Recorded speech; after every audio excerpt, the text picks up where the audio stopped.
ইরানের বিরুদ্ধে যুদ্ধবিরতি লঙ্ঘনের অভিযোগ তুলেছে ইসরায়েল। দেশটির প্রতিরক্ষামন্ত্রী ইসরায়েল কাটজ একটি বিবৃতি জারি করেছেন, যেখানে তিনি ইসরায়েল প্রতিরক্ষা বাহিনীকে তেহরানের প্রাণকেন্দ্রে শাসক গোষ্ঠীর লক্ষ্যবস্তুতে তীব্র হামলা চালিয়ে ইরানের যুদ্ধবিরতি লঙ্ঘনের জোরালো জবাব দেওয়ার নির্দেশ দিয়েছেন।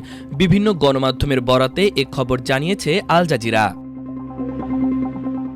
খবরে আরও বলা হয়েছে, ইসরায়েলি সেনাবাহিনী ইরানের ক্ষেপণাস্ত্র ছোড়ার খবর জানানোর পর দেশটির কট্টর ডানপন্থী অর্থমন্ত্রী বেজালেল সামাজিক মাধ্যম এক্সে হুঁশিয়ারি দিয়েছেন। এক্সে দেওয়া পোস্টে তিনি লিখেছেন, তেহরান কাঁপবে। এর আগে ইসরায়েলি সেনাবাহিনী বলেছে, তারা ইরান থেকে উৎক্ষেপণ করা কতগুলো ক্ষেপণাস্ত্র শনাক্ত করেছে। তারা বলেছে, বিমান প্রতিরক্ষা ব্যবস্থা হুমকি প্রতিহত করার জন্য কাজ করছে। সবাইকে আশ্রয়কেন্দ্রে যেতে এবং পরবর্তী নির্দেশ না দেওয়া পর্যন্ত সেখানে থাকতে বলেছে তারা। এদিকে যুদ্ধবিরতিতে রাজি হওয়ার পর ইসরায়েলের দিকে ক্ষেপণাস্ত্র ছোড়ার অভিযোগ প্রত্যাখ্যান করেছে ইরান। দেশটি বলছে, যুদ্ধবিরতি শুরু হওয়ার পর ইসরায়েলে ক্ষেপণাস্ত্র নিক্ষেপের খবর অস্বীকার করছে ইরান।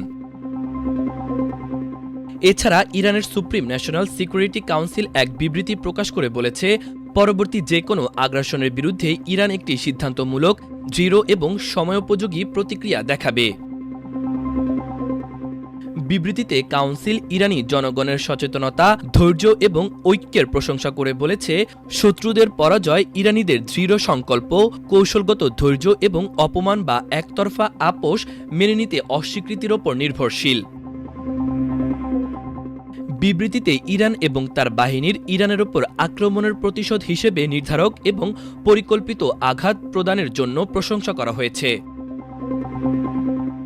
মাল্টিমিডিয়া ডেস্ক, আমার দেশ।